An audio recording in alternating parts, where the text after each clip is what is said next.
Hallelujah, hallelujah. Praise the Lord. Praise the Lord. Bwana Yesu asifiwe. Watazamaji wa Kisi Hot TV, ni wakati mwingine tena nawakaribisha katika kipindi chetu cha kila siku ambapo tunaweza kubarikiwa. Asante sana. Thank you very much. May God bless you. How are you doing? Where are you getting me from this very moment, this evening? Today is on Monday. We've not been on air during the weekends, but today here I come to speak to you. Today I know that your blessing will locate you in the name of Jesus Christ. Asante sana kwa wale ambao wanaotutazama kwa masaa haya katika runinga hii ya Kisi Hot TV. Ningependa kuwakaribisha katika programu hii ya siku ya leo, ambapo siku ya leo, siku ya Monday, tunaenda kujifunza, na kila siku ya Monday ni mafunzo, deep teaching concerning our spiritual improvement, our spiritual standards. My names are Servant Manya Janai. Nimeokoka na Yesu ni Bwana. Siku ya leo, siku ya Monday, I'm giving you teachings. Kesho nitakuwa nakupa kitu inaitwa deliverance ama ukombozi na uponyaji. Then siku ya Wednesday tutakuwa hapa kwa ajili ya mahubiri, preachings. Thursday tutakuwa na deliverance. On Friday tutakuwa na prophecy, yani ile tunaingia 6 hapa katika studio, and I prophesy to you, na kuambia kile ambacho kinakukula. That is prophecy. And this prophecy, I'll be doing it every day. Like today, as from 7:30, I'll be doing prophecy besides praying for you. I want to start seeing people who are getting in. I want to start seeing people watching me. I want to start seeing people in the comment section, those who are watching. Can I know where you are watching from? Thank you very much. Ningependa tuweze kuomba ili tuweze kuanza program ya siku ya leo. Baba, katika jina la Yesu Kristo, nasema ni asante kwa ajili ya mtazamaji wangu. Jehova, uinuliwe kwa maana wewe ni Mungu. Tunapoenda kujifunza siku ya leo, naomba ya kwamba ukaweze kutembea nasi, Roho wako Mtakatifu akaweze kuenda nasi kwa masaa haya mawili ambapo niko katika studio. Naomba ya kwamba ule unabii utakaonipa kwa ajili ya watoto wako Jehova, nikaweze kuwapatia katika jina la Yesu Kristo. Unaweza ukasema amen kutoka popote ulipo. Now, siku ya leo ni siku ya mafunzo. Nimeona wife Mishi ameweza kuingia. Thank you very much.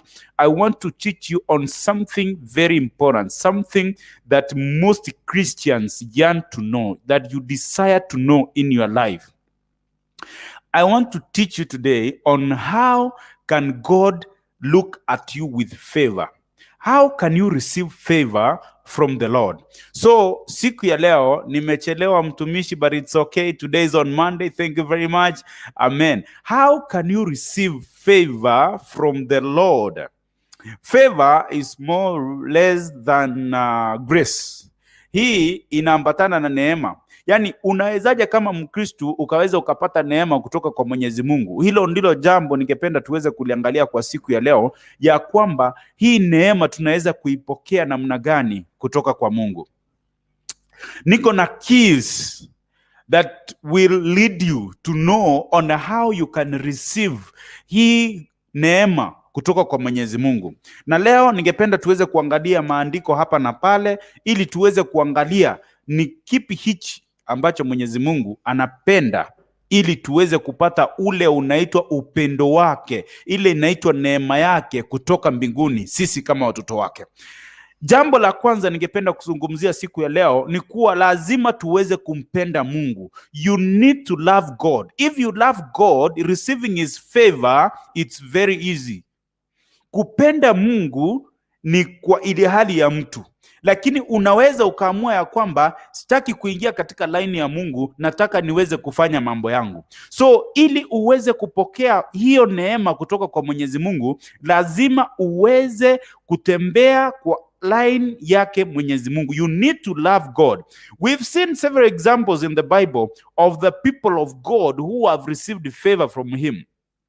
Na hawa watu ukiangalia kama mtu kama Abel katika kitabu cha Genesis 4:4, ni mtu aliyepata neema kutoka kwa Mwenyezi Mungu out of ile sacrifice alikuwa anapatiana, Mungu akaweza kuipokea moja kwa moja.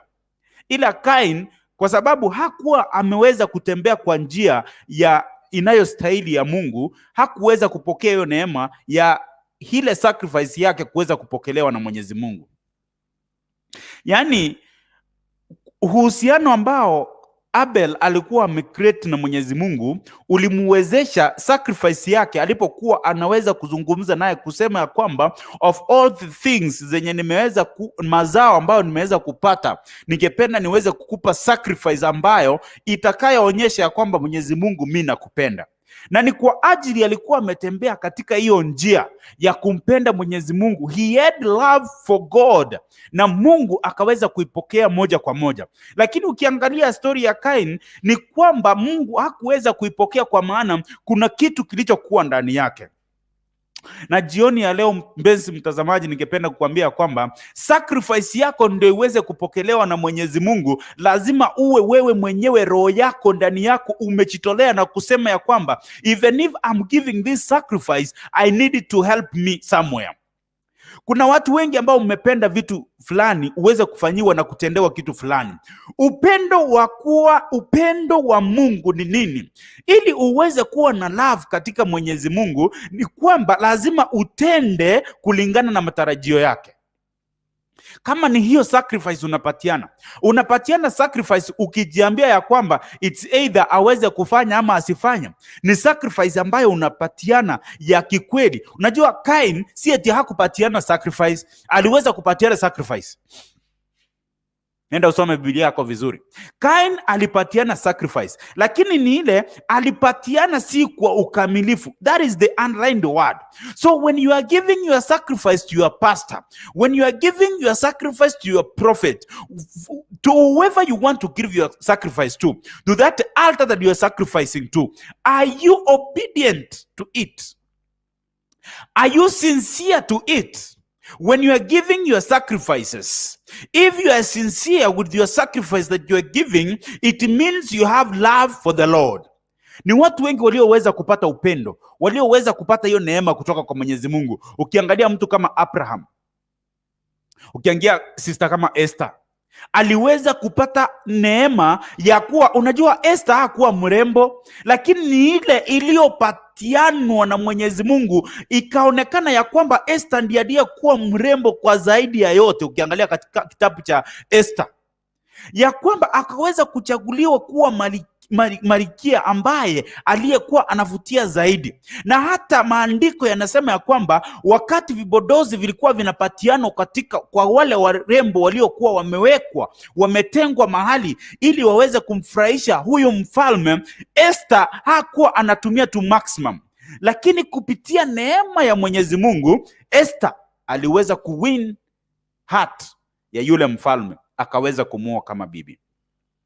Sasa swali ni, wewe umeweza kufanya kitu gani ambacho kinaweza kumfurahisha Mungu ili aweze kukupa hiyo neema, ili aweze kukupa hiyo favor, asipatiane mtu mwingine?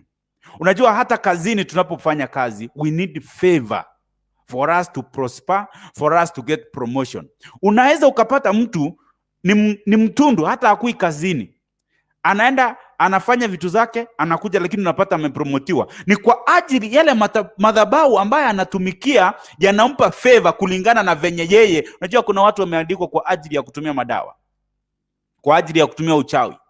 Hatuwezi kataa eti ipo. Na kwa sababu huyu mtu ameamini kwa hayo madawa, anatumia hiyo opportunity, anatumia hiyo ili kuweza yeye kupata favor kutokana na hayo madhabahu ambayo anayoyatumikia. Hallelujah. George Anyona na kuona, thank you very much, welcome to the program. So ili uweze kupata neema hata kazini, unajua saa zingine ikiwa unamtumikia Mungu, unampenda Mungu, hata kama sidhani kama kuna mtu yeyote, hata kama unamfanyia kazi umwambie kwamba leo nataka kuomba, atakukataza kuomba. Hakuna mtu. Ili uweze kupokea hiyo favor ya kufanya vitu ambavyo unataka, if you want to achieve something that you want to achieve in life, you need to love God. That is point number 1 tonight. I would like to read from the book of Proverbs. Proverbs 3:1-4. And see how can we love God and how loving God can favor us. Let's look at Proverbs. Proverbs in Medai. Proverbs tuweze kuangalia 3:1-4. Sikiza. My son, do not forget my teachings. Usiweze kusahau yale Mungu anayokufunza. Unajua, hata mama anapoambia mtoto wake ya kwamba usiweze kusahau yale ambayo anakufunza, ni kwa maana ikiwa wewe hauwezi ukasahau yale mama anakufunza, una upendo kwa huyo mama. Do not forget my teachings, but keep my commands in your heart. Ili uweze kuonyesha ya kwamba ili upendo huu enyewe unafanya kazi ndani yangu, lazima uweze kumweka kwa roho yako ndani. Keep my commands, anavyosema. And I always say that the Bible is our manual. Lazima tuweze kuangalia lile neno linasema namna gani, nikienda kwa hii njia nitakuwa namfurahisha Mungu. So listen to number 2. That for they will prolong your life many years and bring you peace and prosperity. Oh, hallelujah. So if you need to prosper, and if you need a life that is full of peace, if you want your life to be prolonged, then you need to love God. You have no shortcut. Praise the Lord. Ya kwamba if you want favor from the Lord to prolong your life, to prosper, to live well, to have peace in your family, to have not to get sick, to get out of poverty, you need to love God. 3 nasema namna gani?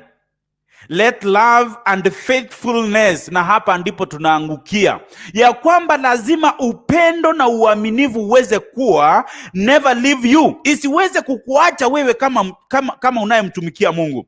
Ili nini ifanyike? Bind them around your neck, write them in the tablet of your heart, then you will win favor and good name in the sight of God and man. Hallelujah. Ili uweze kupata jina mzuri, ili uweze kujulikana, lazima number 1 uweze kuenenda na mienendo yake Mwenyezi Mungu, uweze kufanya vile anahitaji, ili uweze kupata favor kwa mtu binadamu anayekuangalia, iwe ni kazini, iwe ni popote umeajiriwa, iwe ni kwa nyumba yako, iwe wewe ni mwanaume, iwe wewe ni mwanamke, wewe ni baba, wewe ni mama, ili uweze kuwin favor so that you can be seen as a prospering man. You need to have God inside you. Hey, hallelujah. I think kama tungekuwa pamoja ungesema amen. Then you will win favor and good name in sight of God and man. Favor that comes from the Lord does not fade. Ili uweze kupata favor kutoka kwa Mungu, inakupa rubber stamp. It gives you a seal even in the eyes of man. And why is it that the Bible starts writing that you will win favor in the sight of in sight of God than of man? Because if you are rubber stamped, if you have favor, if you receive favor from the Lord, then no man cannot accept you in the name of Jesus. If God has given you favor in that business, there is nobody who can go against the will of God. You can say amen. Anaitwa George Anyona, wife Mishi, thank you very much. Naona umeingia ndani. Karibu katika program.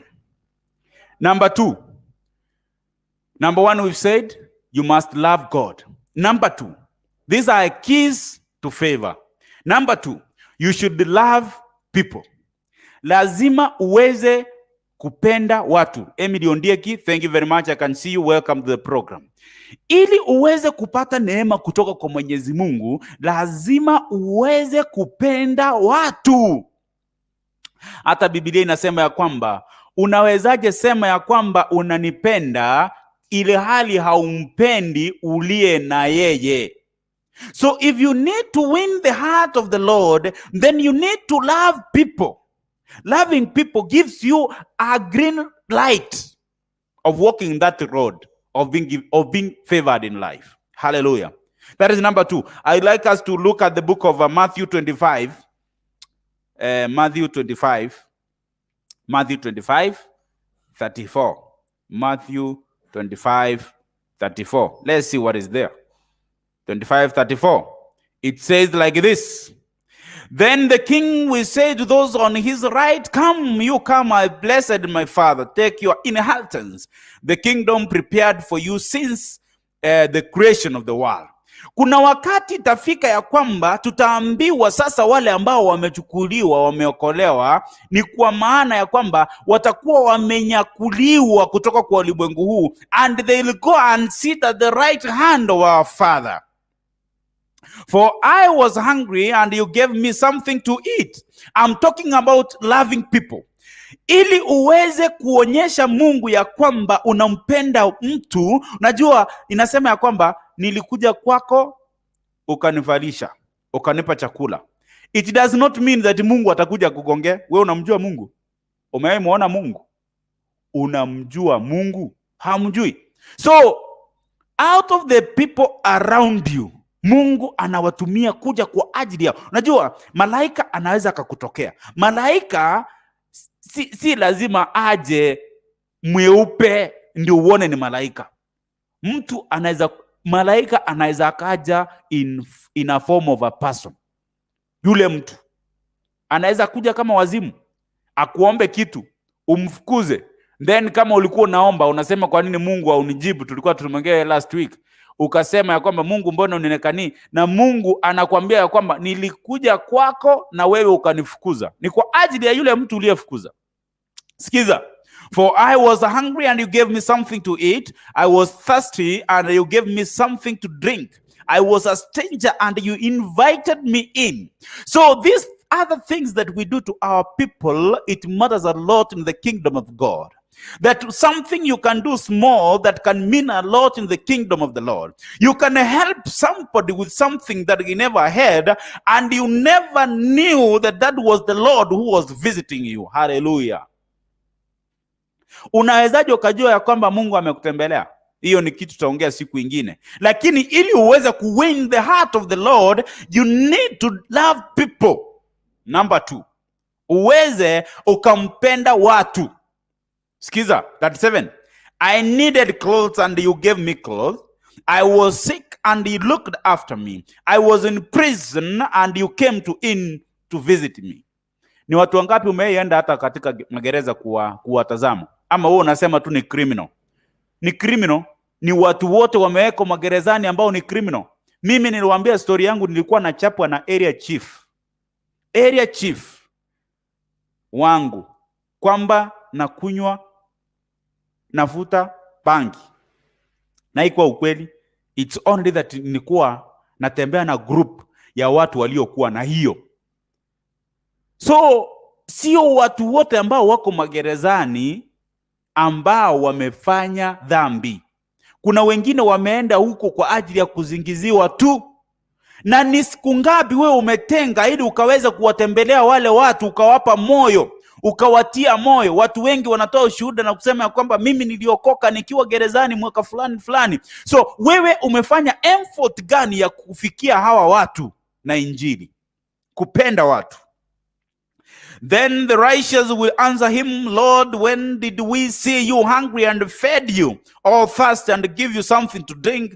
When did we see you a stranger and invited you in, all needed clothes and clothed you? When did we see you sick and in prison and go to visit you? Hawa ni watu watauliza. Ile upendo utakaoonyesha kwa watu, Mungu anakuja kumbele zako akiwa kwa mfano wa mtu. Ili uweze kuwin hati ya Mwenyezi Mungu, lazima uweze ukapenda watu. That is key to favor. Ili na wewe uweze kuwa favored, lazima uweze kuonyesha upendo kwa watu. Point number 3. You must hate what God hates. Uweze kuchukia kile ambacho Mungu anachukia. Wacha tuone Revelation 2:6. Revelation 2:6. Kitabu cha Ufunuo, Revelation 2:6. Inasema namna gani? Inasema hivi: But you have this in your favor, you hate the practice of the Nicolaitans, which I also hate. You know, when this verse was being written, ilikuwa imeandikwa kwa ajili ya watu ambao walikuwa wamechukia vitu ambavyo Mungu alikuwa amechukia. Na ni kwa ajili ya hiyo aliyowaambia, kwa sababu sasa nyinyi mumeenda against na haya mambo watu wanafanya mabaya, nami nitawapenda, nitawapa hiyo neema ili niweze kuzungumza na nyinyi. Nitaweza hata kuonekana na nyinyi kwa kila siku ambao mtakayoniita. So if you need favor from the Lord, you need to hate what the Lord hates. Praise the Lord. Na waona mnaingia, thank you very much. Karibu sana katika comment section. Thank you very much. Now, point number 4. Give gifts and offerings. Nilikuongelesha, wacha nikurudishe katika Genesis 4:4. Let me take you back to Genesis 4:4. There is something there I want to teach you today. Genesis 4:4, it says like this. Skiza. And Abel also brought an offering, fat portion from some of the firstborn of his flock. The Lord looked with favor on Abel and his offering. If you make yourself get used to giving gifts to the Lord, you'll be favored. I always say, ikiwa unataka kufanikiwa katika ulimwengu huu, unataka kupata green card, unataka kupata pesa, lazima utoe material things. If you want to receive material things, then it means you need to use material things for you to be blessed materially. Spiritually, nitakuombea nikwambie hiyo mambo tumemaliza, mapepo tutatoa, nini tutafanya. Lakini ndio uweze kupata gari, lazima na wewe ugharamike katika madhabahu. Ili uweze kuniambia kwamba mchungaji, sasa nataka uniombee niweze kununua shamba, you have to sacrifice and give gifts to the Lord. What is that? Nisikize. Kupatiana gift kwa Mwenyezi Mungu ni kuwa ya kwamba unapatiana kile kitu ambacho umekipenda, umekidhamini, so that to raise the standard of you receiving that material thing that you want to receive in your life. Praise the Lord. Hapo wengi hamjanielewa. Nasema namna hii, ili niweze kupata gari, lazima niweze kutumia material things kupata gari. Niweze kusacrifice. Kama ni sacrifice yangu ya 1,200 niende nayo katika madhabahu niseme, Mwenyezi Mungu, I need a car of 2 million. I'm sacrificing this 200,000 so that you can bless me with a vehicle. Material things zinakutokana na material things. Ili uweze kubarikiwa katika ulimwengu huu, na wewe lazima uweze kusacrifice na vitu ambazo zinaambatana na hizo. Ili uweze kuombewa upate pesa, you need to sacrifice. Abraham, when was requested by the Lord to sacrifice Isaac, alitoka in the city with the wood to the mountain. Something contradicting there. Ya kwamba huku katika mlima alikoenda kusacrifice Isaac, hapo ndipo kuna kuni, hapo ni msitu alienda kusacrifice. Lakini Abraham as a wise man alitoa kuni wapi? Kwa town. Akapeleka msituni, aenda kusacrifice nayo. Why? Because later on the Bible tells me that the sheep, the lamb that the Lord gave to Abraham to sacrifice instead of Isaac, it was tied on a tree. Now I was asking myself, what if Abraham could have gone to the mountain, cut down that tree, that this blessing in a form of a sheep was tied? Could Abraham received the sheep? No. he couldn't have received it. So for you also to connect yourself to higher blessings, you need to take whatever you have to where it is. Yani Abrahamu anaondoa kuni ambapo hazipo, anapeleka kule zilipo. Uweze kubarikiwa na pesa. Tuned in, Mwalimu Dogap, I see you. Uweze kubarikiwa na pesa, lazima uweze kutoa ile uko nayo, usacrifice, useme ya kwamba I want to receive this anointing from this man of God. As he speaks today, I want to receive some amount of money. I can sacrifice 100,000 to receive such and such amount, some millions. Because the Bible says you can either be blessed times 30, times 60, or times 100. Sasa kama umetoa 100 times 100, hiyo ni pesa ngapi?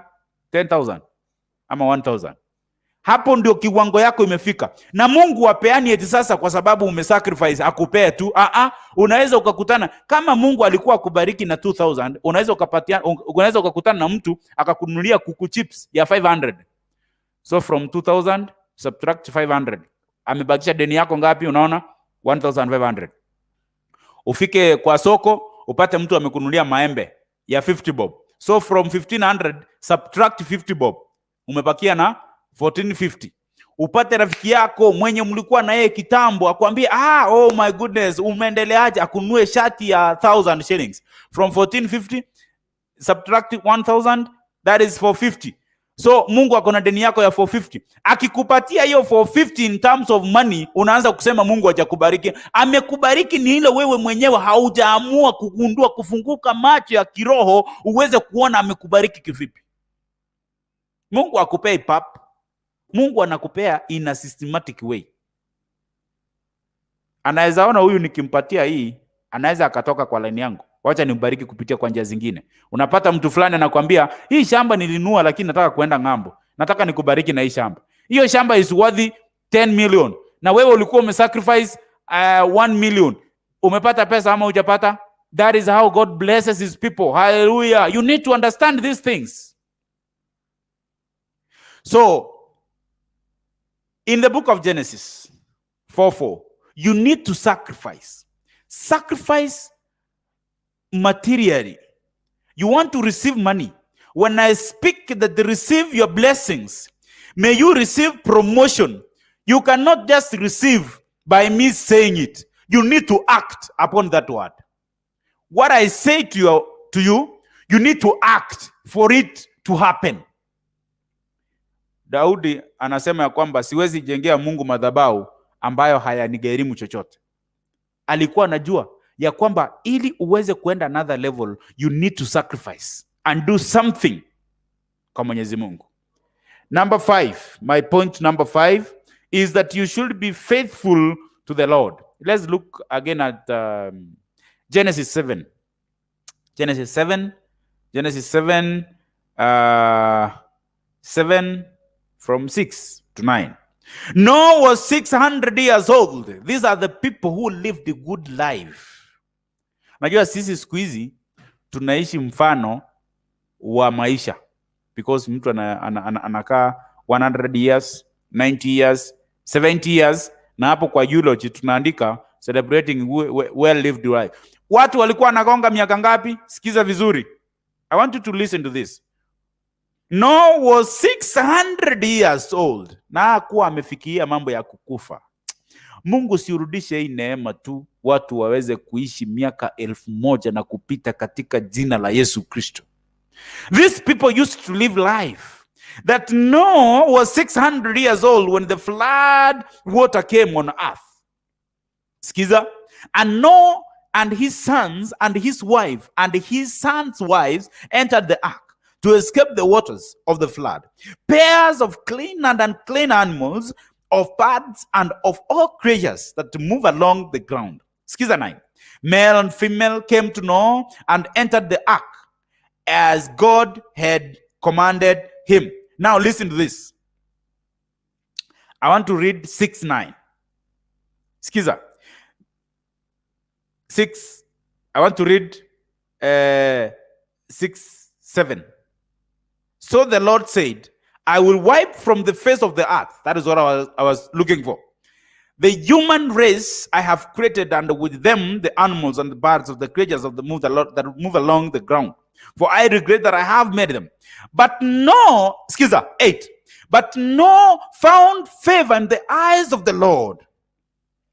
Nuhu hatujaambiwa ya kwamba alikuwa mtu mkamilifu zaidi, lakini aliweza kutenda na kuenenda katika mienendo Mwenyezi Mungu alikuwa anahitaji, sipo akapokea neema kutoka kwa Mwenyezi Mungu. When the anger of the Lord came and the Lord said that I want to wipe everything from the earth and create afresh, he found that there is one man whose name was Noah, who actually was walking according to the will of the Lord, and he showed mercy on him. Hallelujah. How do I pray that this evening may you receive his favor in the name of Jesus? Of all the people around you, may God locate you and have favor in your life in the name of Jesus. May God locate you and have favor in your business in the name of Jesus. May you have favor at your workplace in the name of Jesus. May you receive favor that the Lord showed to Noah. Listen to this. 9. This is the account of Noah and his family. Noah was a righteous man. That is point number 1. That Noah was a righteous man compared to all the people who were on earth at that time. That is why the Lord showed favor, akaonesha neema. Wewe umeweza kuwa mtu ambaye anatenda kulingana na venye Mwenyezi Mungu anahitaji ili uweze kupata neema. Blameless. Sisi wengi wetu ukiongea mambo ya blame, tunaweza tukasema kila mtu ako na blame. Lakini this man was blameless among the people of his time, and he walked faithfully with God. That is what I wanted. A man who walked faithfully with God, found favor. And today evening, as I'm speaking to you, through the anointing that the Lord has given me, I want to say that may you receive the favor that Noah received in the name of Jesus Christ. May you receive it in the name of Jesus. It's done. We've said, if you want to have favor, to receive favor from the Lord, number 1, you must love God. Number 2, you must love people. Number 3, you must hate what the Lord hates. Then number 4, we said, give gifts and offerings genuinely. Number 5, we said, you must be faithful. Number 6, you must be a righteous and a blameless man. You see, hakuwa mtu ungeweza kublame useme ya kwamba alikuwa amechukua ng'ombe yangu ingefanya. Mungu akirudi saa hii, zile vitu ambazo watu wataongea kwa sasa utashangaa. So you need to be blameless and a righteous man. Number 7, you need to be submitted. I like talking about the story of Esther. Let's look at Esther 2:5 and see what is there. You need to be submitted to the work of the Lord. Esther, let's look at Esther 2. Let me look at Esther,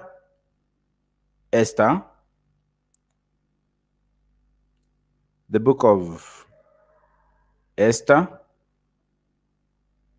Yes, let me unajua hizi simu nazo zinakuwa saa zingine zinaruka, but we can tunazipembeleza. Esther 2. Nataka tuweze kusoma 5.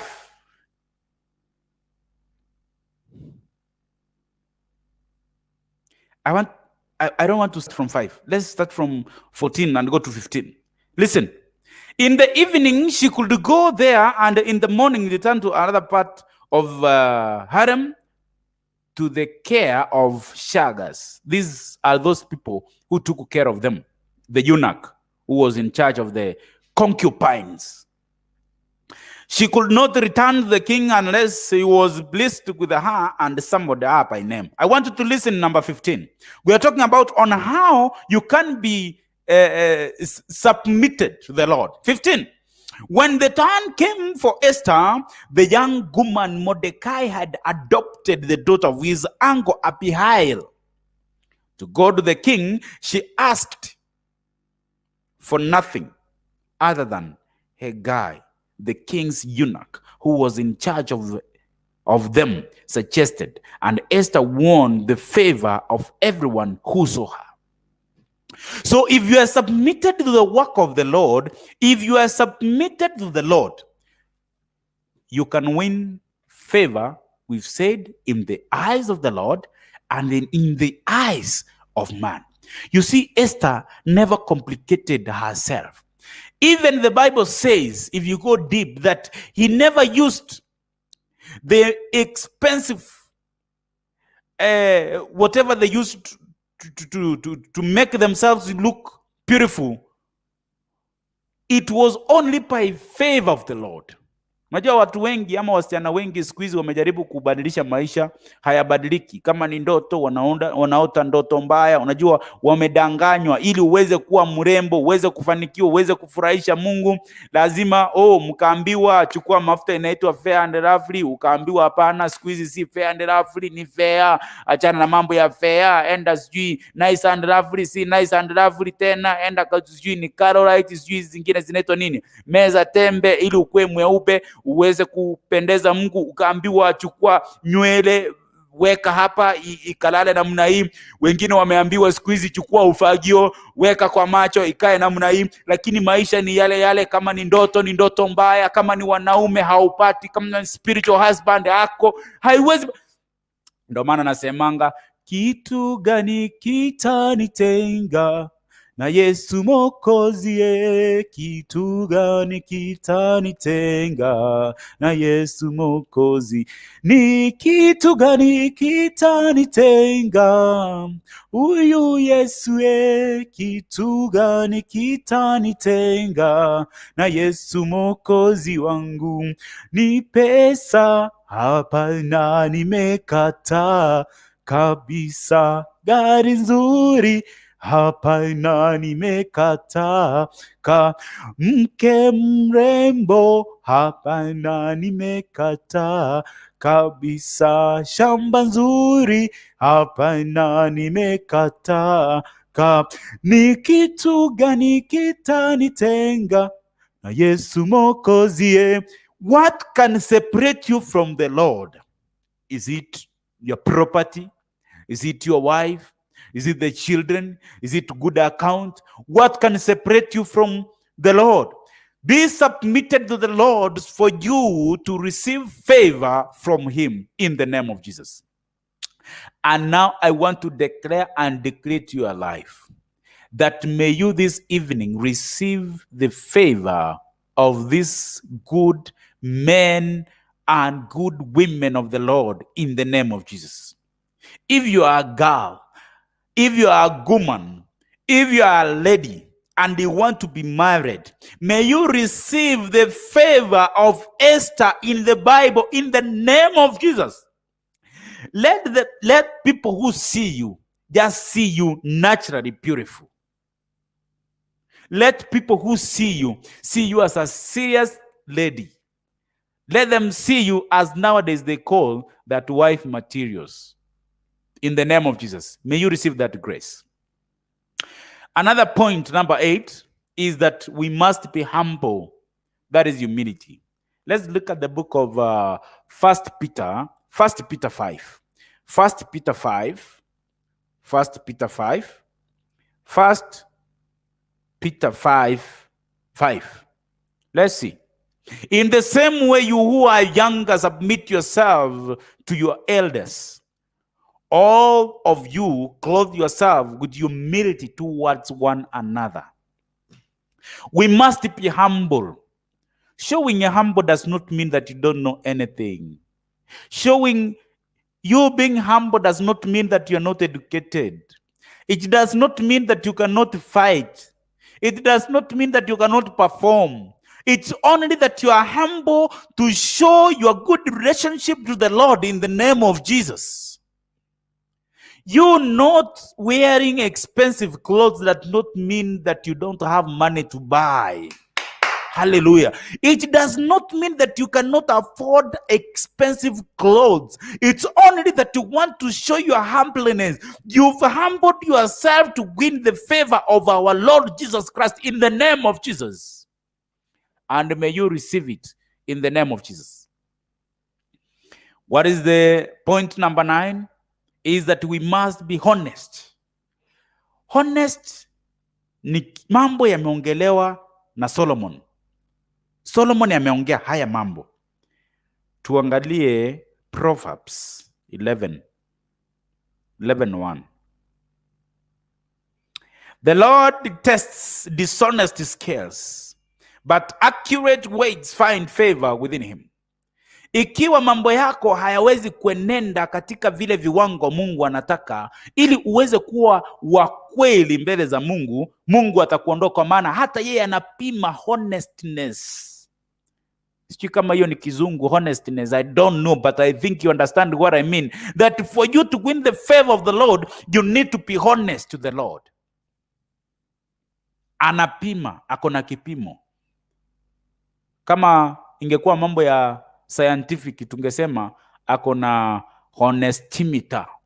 Honestimeter, what ways kitu inapima mambo ya honest.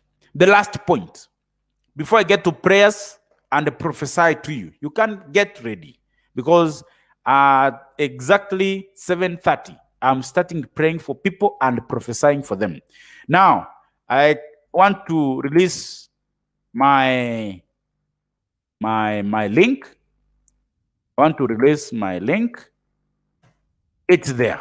You can start now getting to backstage. Thank you very much. The last point is, you must get wisdom to understand this kingdom. You must have wisdom that can enable you to understand what the Lord needs. You know, there is wisdom that God gives you, and there is knowledge that you acquire from here on earth. Knowledge helps you to understand and reveal what is in you. Knowledge ni ile tunapata, lakini wisdom ni ile mtu anazaliwa. Unaweza pata mtu hajaenda shule lakini anafanya biashara, wisdom. Mtu ameanza kushona viatu, hiyo ni wisdom. Mtu ako kwa ofisi ana calculate pesa, anasema hizi zinaenda hivi, knowledge. You must get wisdom to understand the kingdom. Let me read Proverbs 8:35. Proverbs 8:35. Then I'll start praying for you. Proverbs 8:35. For those who find me find life. Ikiwa unampata Mungu, unapata uzima. For those who find me find life and receive favor from the Lord. So if you want to seek the Lord, if you want to have good life, you need to seek him. That is why the Bible tells us that seek ye first the kingdom of the Lord, and all earthly things will just be added on you. Hizi vitu za dunia zitaongezewa kwako ikiwa utaweza kutafuta kwanza ufalme wa Mungu. What have we said today? Keys to favor. How can you receive favor from the Lord? We said number 1, you must love God. Number 2, you must love people. Number 3, you must hate what the Lord hates. Kama unajua ya kwamba Mungu hataki mambo ya idolatry, usiende line hiyo. Mungu hataki mambo ya uwizi, usiende hapo. Soma 1 Corinthians 6 kuanzia 9. 6 kuanzia 9. Ikiwa unajua Mungu anasema ya kwamba usiweze kuiba kitu cha mtu, usiibe, ndio tunasema hate what the Lord hates. Number 4, give gifts and offerings. Ninaponena na nyinyi, unatarajia kupokea. Ni kunene uweze kupokea. But how are you receiving this word? For the word to take to act on you, you must take an action of receiving it. Unajua baraka zako unaweza pata zimehang. Wahubiri wengi wamekunenea na kusema ya kwamba pokea mali, pokea gari, pokea shamba. Haujapokea. Ni kwa nini? Unasema wahubiri ni waongo, lakini wewe ndio take action. Abel mwenyewe aliweza kuchukua action ya kutoa offering kwa Mwenyezi Mungu ambayo ilipokelewa faithfully. Ili uweze kupokea baraka zako ambazo zimekuangalia kutoka juu, lazima nawe uwe ready to take an action of receiving. You must have a way of provoking the blessings to fall on you through sacrificing and giving offerings. Through sacrificing and giving offerings. For the words that are spoken to you by the man of God to act, you must take an action. Maneno bure yatakuinua kiroho. Ndio uweze kupokea vitu za material things, you need also to sacrifice materially. Lazima uweze kuonyesha ya kwamba I need this. Tukasema jambo lingine ya kwamba you must be faithful. That is point number 5. And number 6, we said be righteous and blameless like people like Noah. Be submitted, point number 7. Number 8, be humble. You must have humility. Number 9, be honest. You must be honest to yourself, to the people, even to the Lord. Even when you are giving, you must be honest when you are giving. Honest when you are giving. Even if it's your sacrifice, you must be honest. Get wisdom. Now, I want to speak something on wisdom. Hii wisdom ambayo Mungu ametupatia inakuenable kuona ya kwamba huyu mtu wa Mungu anapozungumza na mimi, nahitaji kufanya nini ili niweze kupokea hii baraka yangu ambayo inanikondolea macho. Inakwambia ya kwamba give this man of God something for him to speak something. Ili niweze kukunenea, provoke the blessings. Provoke the blessings. Your blessings are there. It's your choice to tap them. God blesses everybody, but it's your choice to tap the blessings that are just hanging on top of you in the name of Jesus. Now, it's 7:20, as I said. I just want to start praying for people. I think you've been blessed, and you know how can you receive favor. So I want people to start coming in. That is that link. You can use that link that I've just posted there. Just talk to me. Talk to me. I want you to talk to me. I can see people have started getting to backstage. Thank you very much. I can see many people are coming in. Many people are coming in. So today we were talking about on how can you win the favor of the Lord. And today being on Monday, it's a teaching session. I'm now entering to a prophetic session. That is prophecy. Then combined with prayer. I want to pray for you. Something that you want me to pray for, you can send or you can write your prayer request there, and I can see it and pray for you. I want to see those who are following. We have Wave Mishi, thank you very much. We have Emily Ondieki. We have Georgia Nyona, thank you very much for joining. We have who is this? Oh, zimechanganyika.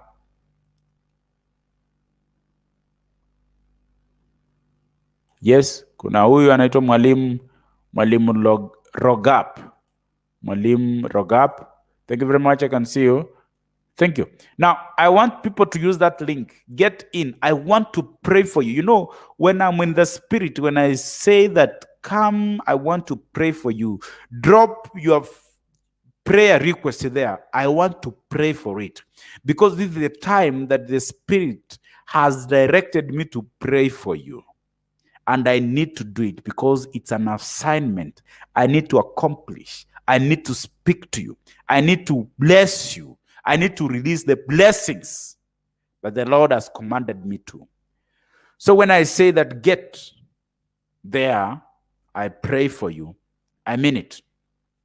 Now, this is a who. I want to see Wife Mishi. I think I need to pray for you. Wife Mishi, get to the screen. Mishi, I want to pray for you. I want to start now praying for you. The link is there. Can you people start getting to the link? Thank you very much. I can see people backstage, but if the Spirit have not told me to speak to you, you know, this is a prophetic program. I need to go as per the Spirit. So I go as per the Spirit. I want to pray for Mishi. Mishi, I want to pray for you. Can you get the screen? I think I've interacted with you before, but I want to pray for you. There is something I want to pray for you. As you are preparing, when we talk to you, we mean what we say, because when the Spirit directs me to speak something to you, it's direct from the Lord. It's downloaded from the Lord. Unaweza pata nimekuwa mlimani nikiomba, Mungu akaniambia ukifika zungumzia watu hivi na hivi, kile ambacho nimefanya. After that, wanenee watu wangu, uwape ufunuo, uwanenee, uwaambie shida zao, uwaombee, uwaondoe katika hiyo minyororo. That is exactly what I do. So when I say that get to the screen, I want to pray for you, you need to be very alert and very attentive, very keen, very ready. And for those who I can see supporting, and today you can even use that number to call. You can use that number to call in, because I'll just receive you here live. And if it's a prayer request, you can text there. You can either use the number to text the prayer request, or you can drop it at the comment section. Leon, I see you. Thank you very much. Welcome to the program. So for those who can call, you can even call that number. Call that number. I can pray for you. It's time for prayers. I want to see prayer requests so that I can pray for you. It's already 7:30, as I said. That is what the Spirit told me exactly. From 8:30, I want to prophesy and pray to people's problems. That is exactly what I'm waiting to do. Because if the Spirit tells me, such and such a time, I need to pray for my people. That is exactly what I do. So thank you very much, those who are following. I can see people are backstage, but if I've not picked you, it does not mean that you don't need prayers. It's only that your case is not urgent at the moment. So there are 5 people that the Spirit tells me that I should pray for. One of them, I just mentioned her, Mishi. Mishi, get to the screen. I'm waiting for you so that I can pray for you at this prophetic time. You see, when the Lord just gives you something, Mungu anaweka maneno kwa kinywa cha nabii, alafu anakuzungumzia. Thank you very much. Thank you very much, Leon. Somebody is saying that I should give the verses. All right. Now, we just said that keys to favor is that love God. We referred that one from the book of Proverbs, that is 3:1-4. That is where we read. Love people, Matthew 25:34-40. Then you must hate what the Lord hates. That is Revelation 2:6. Number 4, you give gifts and offerings genuinely. That is Genesis chapter number 4:4. I give an example of Abel. And then you must be faithful in Genesis 7-9. That is where we referred that from. Be righteous and blameless in Matthew 6:33. That is where we read. And be submitted like Esther. We referred this sister Esther from the book of Esther 2:15. Then be humble and have humility. That is from the book of 1 Peter 5:25. Be honest, This is another point that is from the book of Proverbs 11:1, and get wisdom. Getting wisdom ni kumaanisha unaelewa usidanganywe. Kuelewa usidanganywe, unatumia wisdom ile ambayo Mungu amekupatia. Na kama ikiwa mtu anakudanganya, roho yako iwezi endana ama spirit yako iwezi endana, ndio uweze kuconnect, lazima uweze kuingiana huyo mtu katika spirit. So ningependa nianze kuombea watu, niweze kuombea watu. Kuna wale ambao wameanza kutuma messages kwa namba yangu hapa, kwa hiyo namba inaopita hapo. So alright, yes, anaitwa Kevin from Malindi. Thank you very much. Kevin anasema niweze kumwombea juu ya kazi. Now, Father, in the name of Jesus, I bring my brother Kevin to your able hands. You know his strength. You know his weaknesses. Oh Lord, may you bless his hands. May you give him favor like the one you gave to Abel, like the one you gave to Noah, like the one you gave to Jacob, like the one you gave to Abraham, like the one you gave to Esther. In the name of Jesus, may he prosper in his work. May he prosper in whatever he's doing, in his business. Oh Lord, I bring and put my hand there in the name of Jesus. May you bless him, whoever who sees him, because the Bible says in Proverbs that we gain favor in your eyes and in the eyes of man. May he receive favor in the eyes of you and in the eyes of mine equally, in the name of Jesus. I pray that from today, sorrow is not his portion. He will not die. In the name of Jesus, I pray and believe. People have started coming in. Blessed list. Thank you. I can see you. I'm praying. It's time for prayer. I'm praying for people as equally prophesying for them. You can drop your prayer request there. I want to see those people. You can even text that number. Like this one here is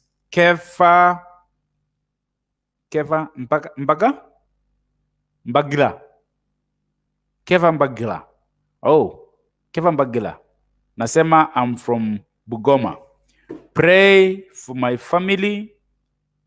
We don't prosper. Now, my Father, in the name of Jesus, I pray that may you bless Keva. His family, I bring it to your hands. Let your spirit do an operation in that family in the name of Jesus. Something great is going to happen in that family. If it's unity, the disunity, I bring it out in that family in the name of Jesus. Anything that has been disarranging and disorganizing them, oh Lord, I bring it down through the power that you've given me in the name of Jesus.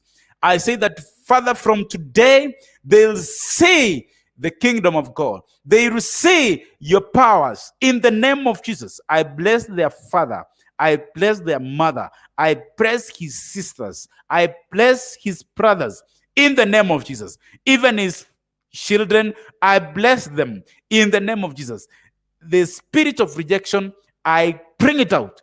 Come out in the name of Jesus. I bless you in the name of Jesus. Say amen. Amen.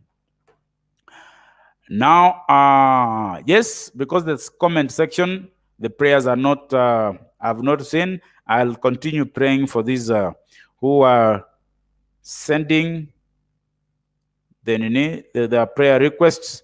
You can even use that number, even to call, even to send a text, so that I can pray for you. It's time for prayer. Equally, when it gets to 7:40, I'll be prophesying for you. I'll be prophesying for you. Now, this time, I'm just praying for the prayer requests. Anaitwa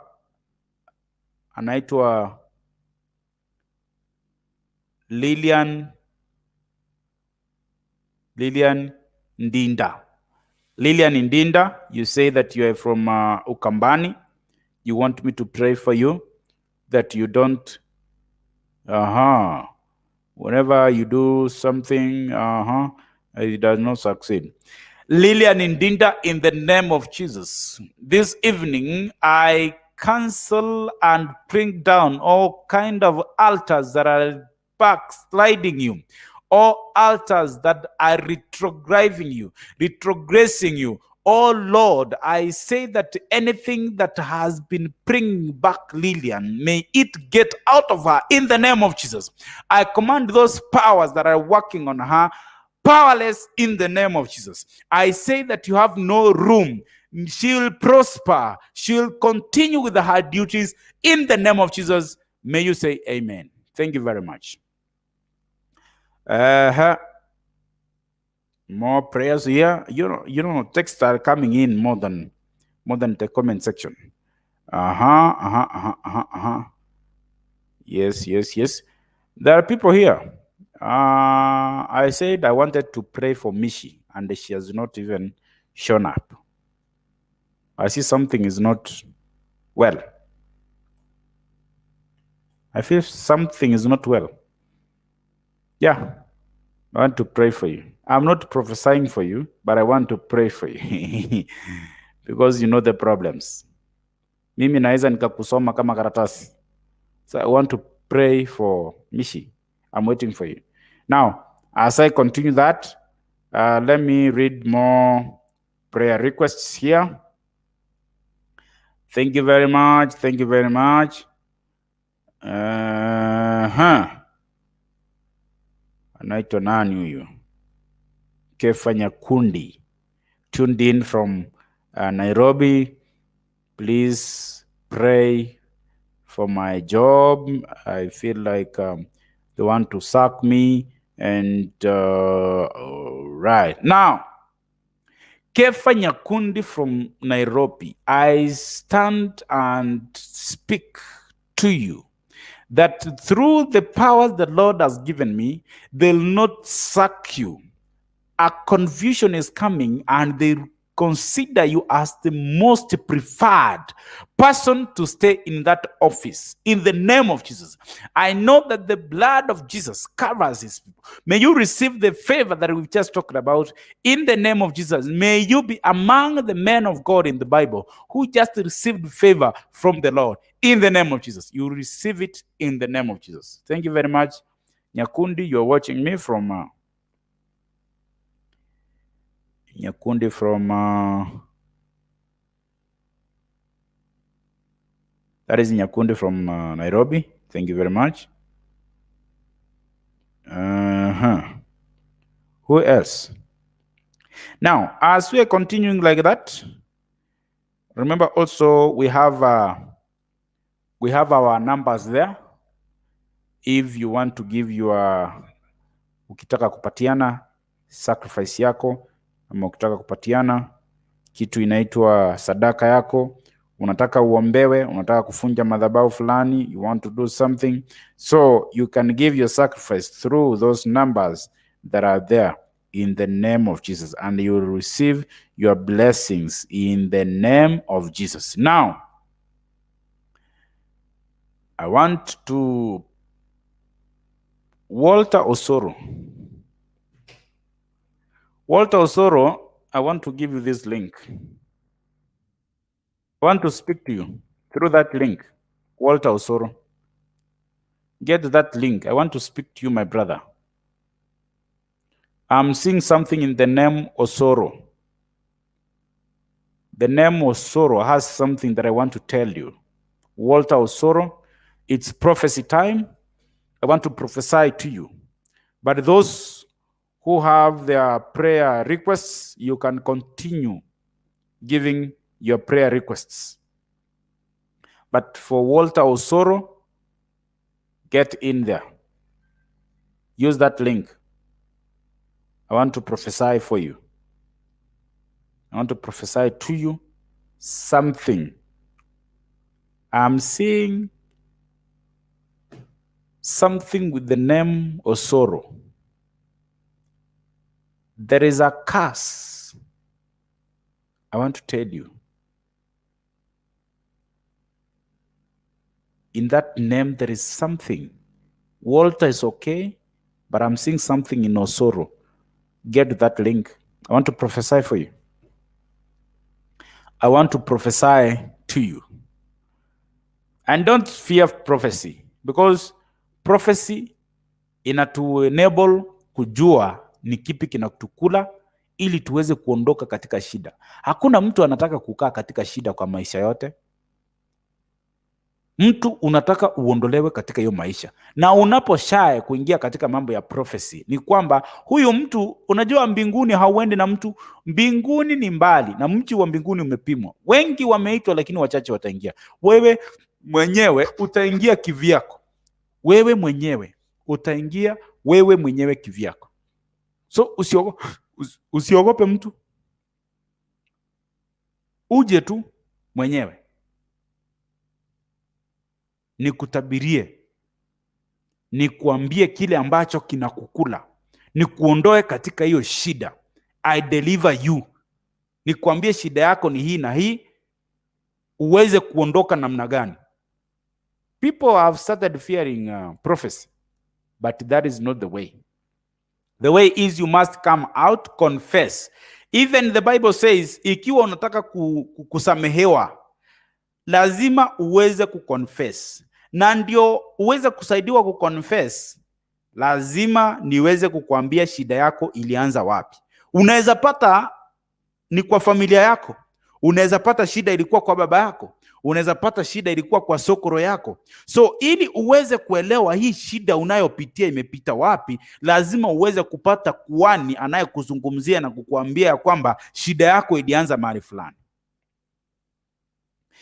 So ili uweze kuelewa ni wapi shida yako imeanzia, lazima kuhani aweze kukuelezea shida yako iliko. Na ndio uweze kutoka katika hiyo shida. Kama ni pesa unashika, iwezi kukaa kwa mkono. Kama uwezi ukaoa, kama uwezi ukaolewa, kama uwezi ukapata mtoto, kama umefungwa, mimi kazi yangu ni kufungua. I'm here to deliver you. Niko hapa ili niweze kukufungua, niweze kukushikia anga yako, ili uweze ukaishi maisha ambayo wewe mwenyewe unahitaji ama unatarajia kuishi. Lakini ikiwa hauwezi taka kukua, uwezi taka kupata prophecy, ni kumaanisha shetani bado wako na wewe. Na ndio uweze kuambia shetani ya kwamba sasa mimi nimeokoka, sitaki mambo yako, ni kumwaibisha mbele ya watu, mbele ya Mungu. Useme ya kwamba shetani, sasa sitaki mambo yako.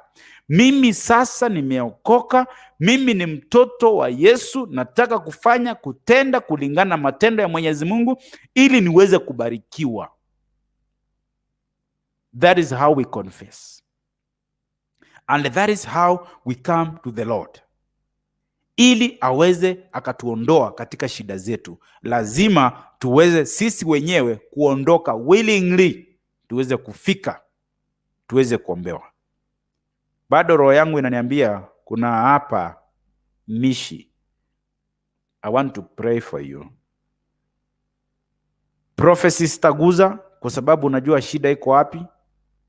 Sitaguza hapo. I want just to pray for you, so that God can bless the work of your hands, so that God can give you favor as we just started today. I just want to pray for you. Can I see you and pray for you? When the Spirit just says praying for you, then you need to take an action. Basi naona ya kwamba masaa yanaendelea kukimbia, ni 7:45. Nimebakisha 15 minutes. Wale ambao ni wa maombi, nitaendelea kuwaombea. Hata kama siko hewani, nitaendelea kuwaombea. Wale ambao wametuma, nitaweza kuwaombea. Nelson Orina from USA. Nelson Orina. Aha. Can you join that link? I can see you, my brother.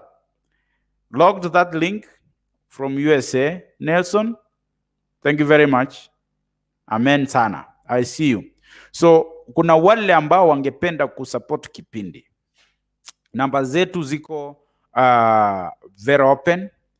Unaweza ukatumia hizo namba ili tuweze kuzungumza kwa pamoja, kwa kuwa connected. Unaweza ukatuma sadaka yako katika hizo namba. Unaweza ukafanya nini? Unaweza ukatoa sacrifice yako, ili ninapozungumza, ninapokunenea ya kwamba hicho kinatendeka katika jina la Yesu Kristo. Huyu anasema anaitwa Rafael Nyakundi from Qatar. Anasema amen. Rafael Nyakundi, thank you very much. Tuned from nasema tuned from thank you Rafael. Rafael, can I give you prophecy? If you want prophecy, join using that link. Now, I want to speak to my brother here. Praise the Lord. Amen, bro. How are you? I'm doing good. How are you doing? I'm doing fine. I'm happy to see you. Happy to see you too. It's very nice, actually. We thank God for that. Amen, amen. Yeah. Unanipata ukiwa wapi? Oh, I'm in Doha. You're in Doha. Sure. Your grandfather had 2 wives. My grandfather? Yes. My grandfather from which side? Mom's side, dad's side? From your dad's side. Sure, you're right. Yes. I'm seeing something that is started from there that is following you up to this time. What is that? There are some things they used to do in the family, but when it came to when it came to the age of your father, they wanted like to divert from such a things, but they just followed right to you.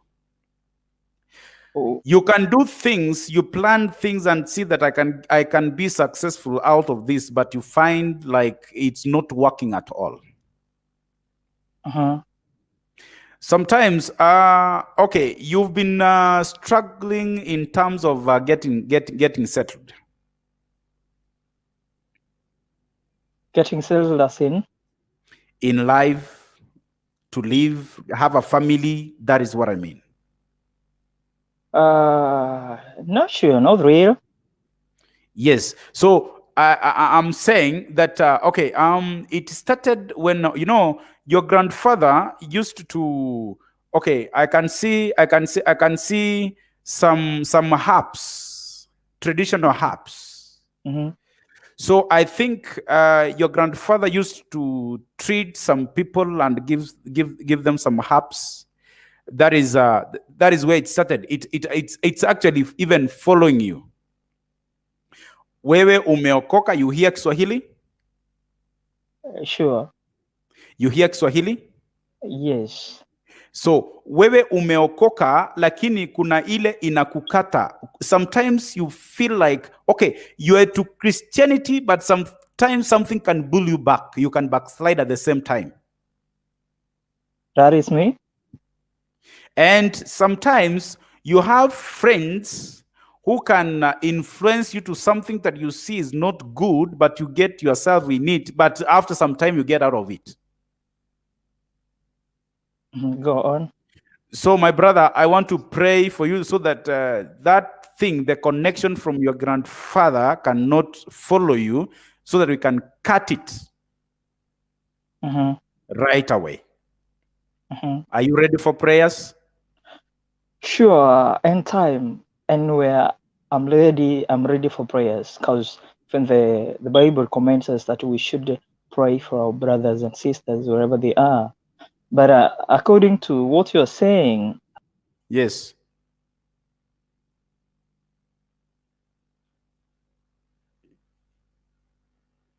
you just went off. You're back again. Oh, you have a problem with the yes. Now, no, I was trying to. Yes. Is there a problem with the? Can you hear me? You've left the screen. No, you're the leaving the screen and at the same. No, right? no. You're. Yes. I think there is something with your knee. You're just leaving the screen. Walter? Walter? I cannot even see you at the backstage. Can you reconnect again with that link? Can you reconnect? I need to pray for you. Because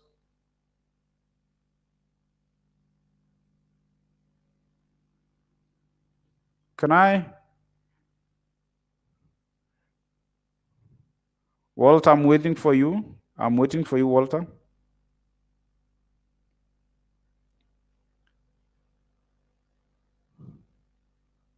Walter, I'm waiting for you. I think he might have a problem from where he is. But I can pray for you if you are watching this. I want to deliver you.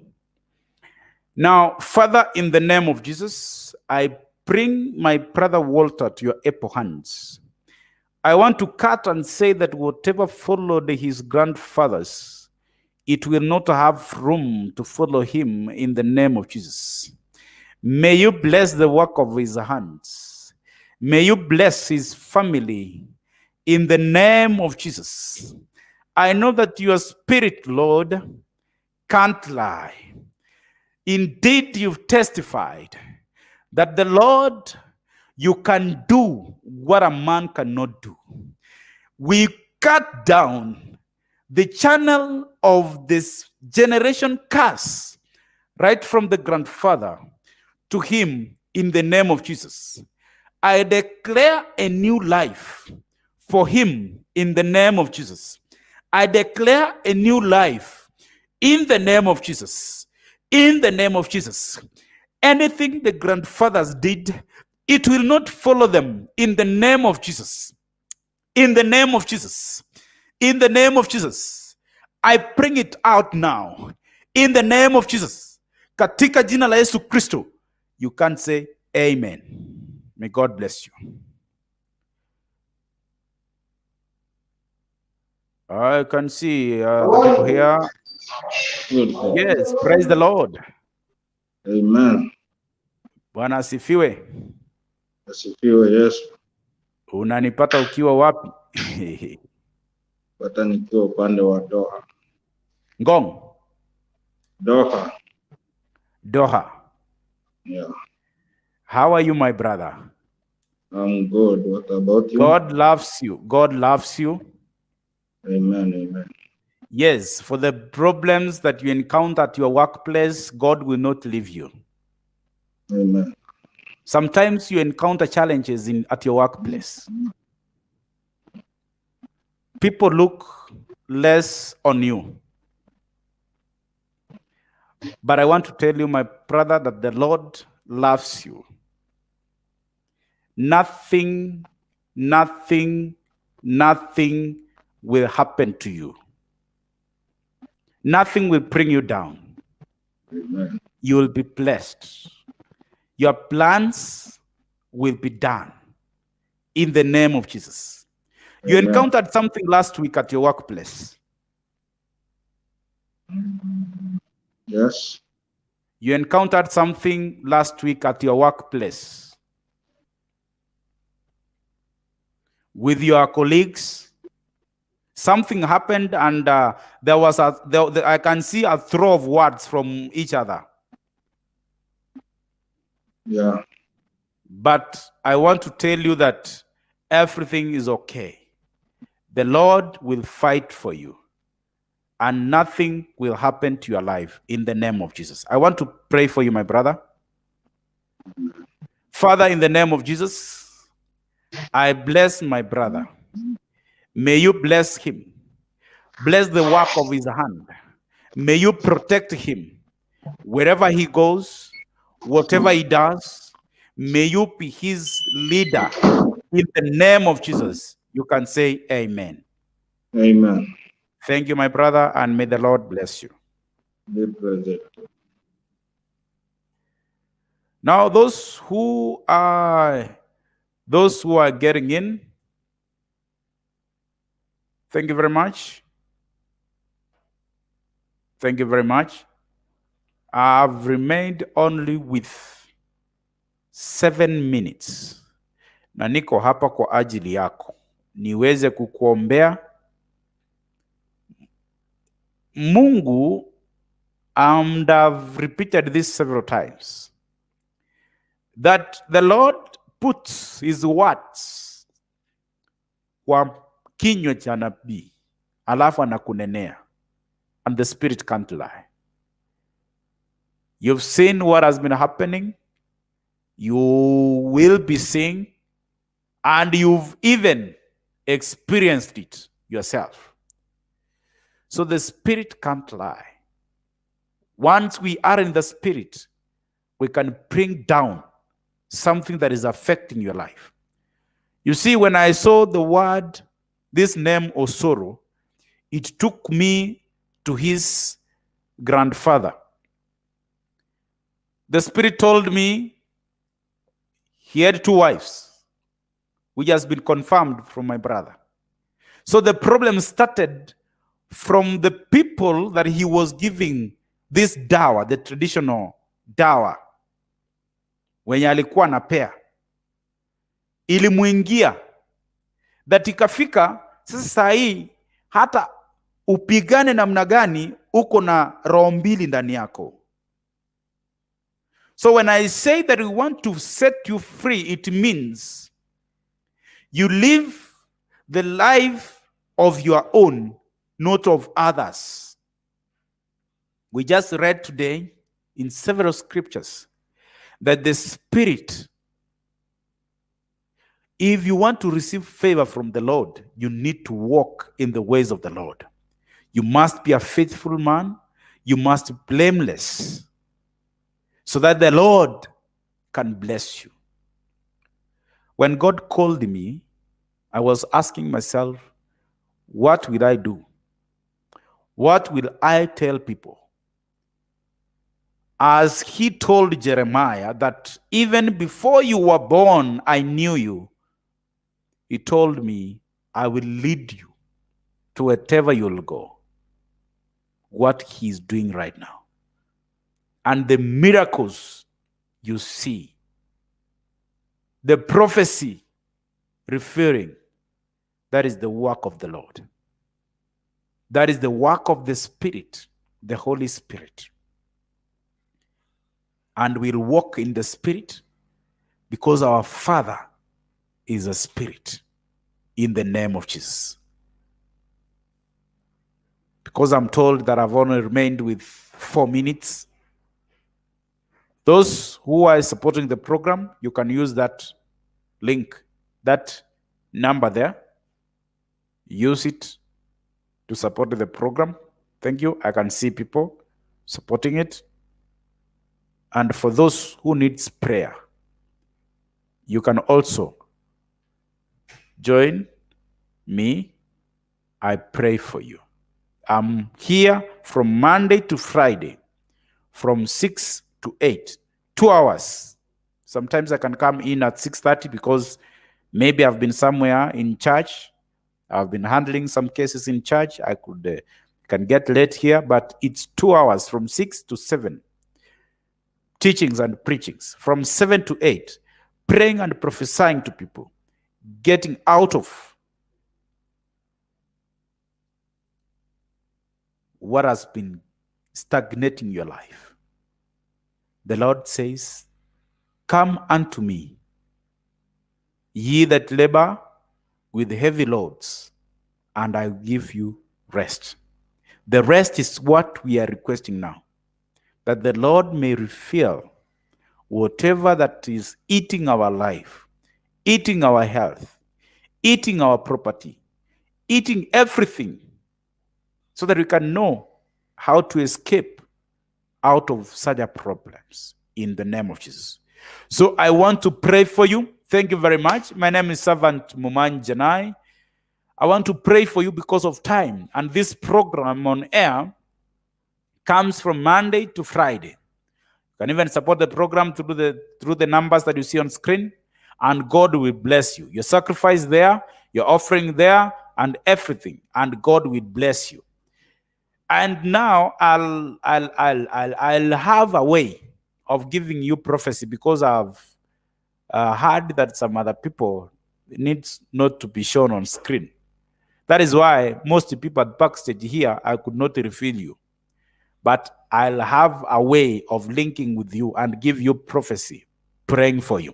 But deliverance, I'll be doing right here.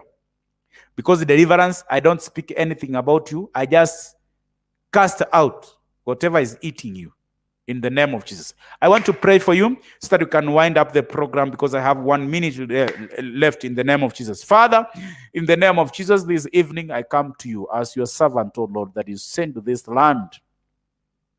I've spoken to your people. Your spirit has taken his part. You've led us, oh Lord. We thank you because you've been with us. You've revealed what we as human beings cannot reveal. Lord, we know that through you we can do anything. But without you, we cannot do anything. Father, I bring whoever is watching this program to your able hands. I bless him. I bless her. Let whatever plan that they have be executed in the name of Jesus. Nothing can get stagnated in the name of Jesus. I pray that anybody who has been yoked with the generational curse, poverty, not moving, Lord, all those, I bring them down through the power and the authority that you've given me in the name of Jesus. I thank you because you're my Father. I thank you because you're my Lord. Thank you, Father, because you always hear me. You are going to do something to my viewer. This evening is not going to be the same as other days. It's going to mark a new start for their lives in the name of Jesus. Father, you called me and assigned me to do this. I'll walk with you. Lord, bless us. Bless our families. We need you, Lord, more than you need us. You created us, oh Lord. May you have favor on us. May you have favor at our workplaces. May you have favor at our business. Oh Lord, thank you. It's done in the name of Jesus. You are blessed. You are blessed. In the name of Jesus, I pray and believe. Thank you very much. May God bless you. Till tomorrow, again, when we meet in the program, I pray that Lord be with you all through the night in the name of Jesus. We can share the grace by the grace of our Lord Jesus Christ and the love of God and the fellowship of the Holy Spirit be with us now and forevermore. Amen. Amen. Amen. Bye-bye. May God